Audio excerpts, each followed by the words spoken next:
इस तरीके से नागनाथ, सांपनाथ और कालिया नाग ये सब बता देना। हिंदू धर्म में तो नाग को बिल्कुल देवता का रूप माना जाता है, लेकिन ये इसकी पर वो दे रहे हैं, उदाहरण दे रहे हैं, नाग का उदाहरण दे रहे हैं। हाँ, तो ये सही बता रहे हैं और गलत कहने के चक्कर में इनके मुख से सही निकल रहा है। ओहो। ये देवता बता रहे हैं तो ये तीनों पार्टियों को, सांपनाथ, नागनाथ, कालिया नाग, ये सब तीनों देवता ही तो हैं और देवता माना जाता है हिंदू धर्म में और ये हिंदू धर्म के मानने वाले हैं। तो ये बखूबी जानते हैं कि आखिर नागनाथ, सांपनाथ और कालिया नाग किसको कहा जाता है। दूसरी बात जो इन्होंने सुशासन की बात कही है और तारीफों के जो ये पुल बांध रहे हैं, उस तारीफों में कुछ कमी रह गई है। अच्छा होता अगर उन तारीफों में ये तारीफ भी गिनवा देते कि 11 साल की एक दलित बच्ची के साथ में दरिंदगी हुई, उसकी प्राइवेट पार्ट को जला दिया गया उत्तर प्रदेश के रामपुर के अंदर और वो बहुजन समाज की बेटी जो गूंगी थी, बहरी थी, उसको भी वहाँ पर उसके साथ कितना बड़ा कुकृत्य किया गया। तो इस तरीके की तारीफें भी इनको गिनवानी चाहिए। नमस्कार, स्वागत है आपका। मेरा नाम है विपिन बेबाक, मेरे साथ मेरे सहयोगी शादाब रिजवी। धन्यवाद साहब।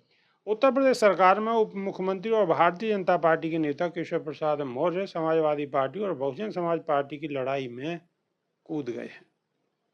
इसमें उन्होंने कांग्रेस को भी घेर लिया है। दरअसल गुरुवार 17 अप्रैल को बसपा चीफ मायावती ने सपा को लेकर सोशल मीडिया साइट एक्स पर बयान दिया। इसके बाद सपा की ओर से पार्टी नेता आईपी सिंह ने प्रतिक्रिया दी।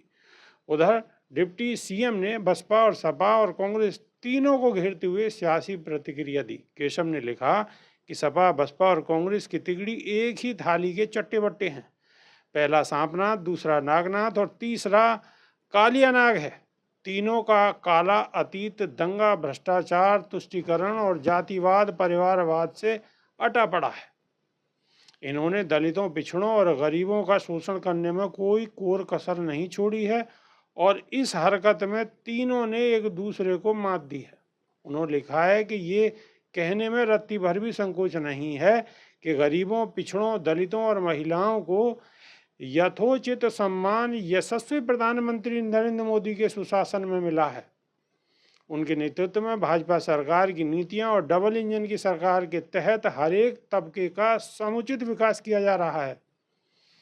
उप मुख्यमंत्री ने कहा है कि सबको ये पक्का भरोसा है कि जनता अब नकली मसीहाओं के झांसे में नहीं आने वाली। विकास, सुशासन और सम्मान का रास्ता भाजपा से होकर गुजरता है। यूपी की पूर्व सीएम मायावती ने लिखा था कि विदित है कि अन्य पार्टियों की तरह आए दिन सपा द्वारा भी पार्टी के खासकर दलित लोगों को आगे करके तनाव व हिंसा का माहौल पैदा करने वाले आ रहे इनके अति विवादित बयानबाजी, आरोप प्रत्यारोप और कार्यक्रम आदि का जो दौर चल रहा है, ये इनकी घोर संकीर्ण स्वार्थ की राजनीति ही प्रतीत होती है, क्योंकि सपा भी दलितों के वोटों के स्वार्थ की खातिर यहाँ किसी भी हद तक जा सकती है। अतः दलितों के साथ साथ अन्य पिछड़ों और मुस्लिम समाज आदि को भी इनके किसी भी उग्र बहकावे में नहीं आकर इन्हें इस पार्टी के भी राजनीतिक हथकंडों का शिकार होने से जरूर बचना चाहिए।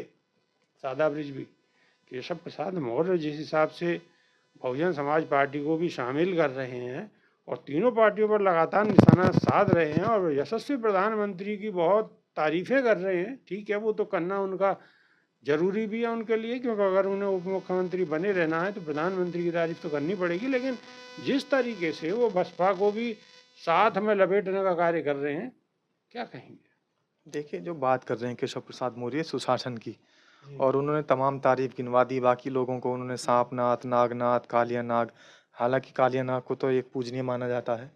भगवान श्री कृष्ण ने भी जो है कालिया नाग के साथ में बहुत अटकेलियाँ की हैं। तो इस तरीके से नागनाथ, सांपनाथ और कालिया नाग ये सब बता देना। हिंदू धर्म में तो नाग को बिल्कुल देवता का रूप माना जाता है, लेकिन ये इसकी पर वो दे रहे हैं, उदाहरण दे रहे हैं, नाग का उदाहरण दे रहे हैं। हाँ, तो ये सही बता रहे हैं और गलत कहने के चक्कर में इनके मुख से सही निकल रहा है। ओहो।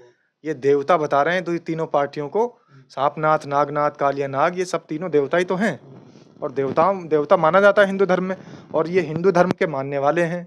तो ये बखूबी जानते हैं कि आखिर नागनाथ, सांपनाथ और कालिया नाग किसको कहा जाता है। दूसरी बात जो इन्होंने सुशासन की बात कही है और तारीफों के जो ये पुल बांध रहे हैं, उस तारीफों में कुछ कमी रह गई है।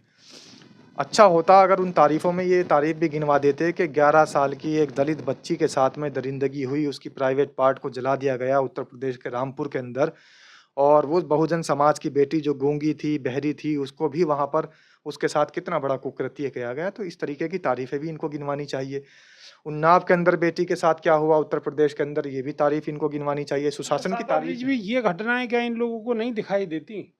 ये इस तरीके की जो घटना है जिनसे बिल्कुल दिल कांप जाता है, आदमी की रूह कांप जाती है, ये सारी घटनाएं इन लोगों को दिखाई नहीं देती। ये इतनी ऊंची कुर्सी पर बैठे हुए हैं कि वहां से आम जनता का दुख दर्द, महिलाओं के साथ होते लगातार अत्याचार, बलात्कार की घटनाएं, ये घटनाएं इन्हें नजर नहीं आती। इन्हें सब कुछ नजर आता है, इनको सब कुछ दिखाई देता है, लेकिन जो इनकी आंखों पर जो चश्मा लगा हुआ है, अंधभक्ति का चश्मा, वो सिर्फ एक ही चीज देखना चाहता है, भारतीय जनता पार्टी की तारीफ, सिर्फ तारीफ देखना चाहता है।